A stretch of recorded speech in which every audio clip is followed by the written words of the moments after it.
Seiring perhatian mata dunia yang tertuju pada penghijauan bagi keselamatan dunia, kebutuhan akan tanah subur terus meningkat, Tapi timbul kendala saat harus melakukan penghijauan di perkotaan yang tanahnya sudah tidak subur lagi. Cara yang termudah adalah mengambil tanah produktif dan subur di tempat lain atau hutan, yang sebenarnya juga mengganggu kelestarian alam. Di beberapa negara maju sudah dilarang tanah dari satu wilayah ke wilayah lain. Tujuannya mencegah wabah dan hama penyakit yang biasa ikut di dalam tanah. Sebab itu dilakukan riset bahwa serbuk serabut kelapa menjadi salah satu alternatif pengganti menjadi media tanam yang bersifat organik dan melimpah bagi negara kepulauan termasuk Indonesia, Di Indonesia yang merupakan negara tropis, pohon kelapa tumbuh subur, memberikan manfaat dari daun hingga akar.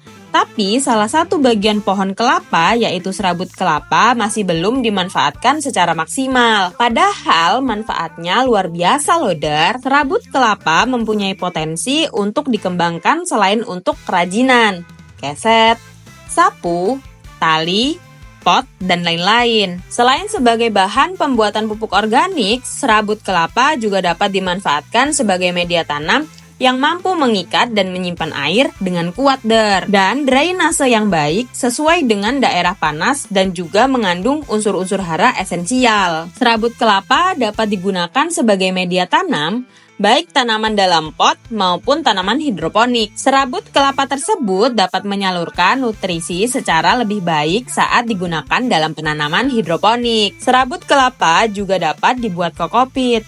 Media tanam organik ini memiliki kualitas tak kalah dengan tanah karena kokopit dapat menjaga tanah tetap gembur dan subur. Memupuk tanaman dengan kokopit perlu tambahan pupuk lain, semisal pupuk kandang, untuk memaksimalkan pertumbuhan tanaman. Nah, di antara pupuk dari kotoran hewan, pupuk kotoran kambing adalah yang ideal, karena unsur haranya seimbang. Mencampurnya dengan kokopit akan meningkatkan unsur kalium yang tersedia bagi tanaman. Di luar negeri, penggunaan kokopit memang untuk keperluan industri. Namun, di dalam negeri, kokopit lebih dikenal sebagai media tanam, baik sebagai media tanam hidroponik maupun sekedar campuran tanah untuk memperbaiki sifat fisik media tanam. Selain kokopit, ada juga bahan lain yang kerap dijadikan sebagai media tanam, yaitu sekam bakar. Sekam bakar versus kokopit, mana yang lebih baik? Nah, ini dapat ditentukan dengan melihat kelebihan dan kekurangan masing-masing bahan tersebut. Yang pertama, kokopit.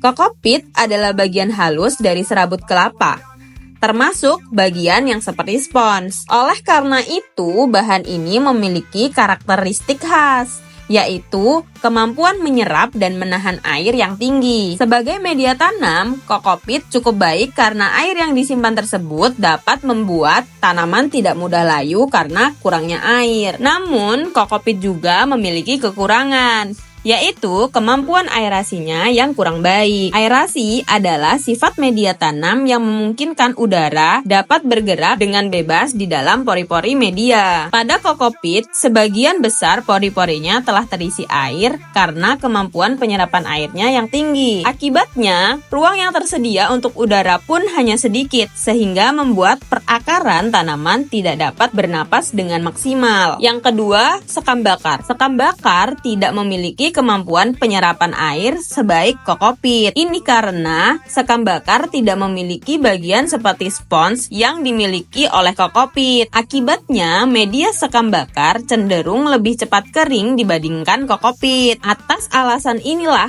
penggunaan sekam bakar biasanya dicampur dengan media lain, misalnya tanah, kompos, atau pupuk kandang. Meski begitu, sekam bakar memiliki kemampuan aerasi yang lebih baik dibandingkan kokopit. Berdasarkan kelebihan dan kekurangan kedua bahan ini, tidak dapat ditarik kesimpulan sekam bakar versus kokopit mana yang lebih baik. Pasalnya, baik sekam bakar maupun kokopit memiliki kelebihan yang dapat menutupi kekurangan masing-masing. Apakah kokopit merupakan pilihan yang baik untuk menanam tanaman? Brother, nggak akan salah kok kalau mau pakai kokopit sebagai media tanam. karena kokopit memiliki kapasitas menahan dan menyimpan air yang tinggi, serta memberikan dosis nutrisi yang lebih tinggi ke akar. Selain itu, kokopit bersifat anti jamur. Kokopit ini diperkirakan akan menjadi alternatif dunia bagi peningkatan kesuburan tanah. Cocok buat pembibitan, perkebunan, pertanian, bahkan untuk tanaman anthurium. Kemudian, kelebihan sekam dan serbuk gergaji meningkatkan sirkulasi udara dan sinar matahari ada pada kokopit. Tapi, kelemahan sekam dan serbuk gergaji bersifat panas dan bertahan hanya 6 bulan saja, berbeda dengan kokopit yang netral dan tahan lama. Secara keseluruhan, serabut kelapa memberikan solusi berkelanjutan untuk pertanian dan penghijauan, terutama di tengah meningkatnya kebutuhan akan media tanam dan pupuk organik. Dengan potensi ini, serabut kelapa dapat menjadi alternatif unggulan untuk pertanian modern dan pelestarian lingkungan, Der. Jadi, itulah potensi luar biasa dari serabut kelapa, terutama kokopit, sebagai media tanam yang ramah lingkungan dan berkelanjutan. Dengan memanfaatkan sumber daya alam yang melimpah di Indonesia, kita tidak hanya mendukung penghijauan, tetapi juga menjaga kelestarian alam, Der.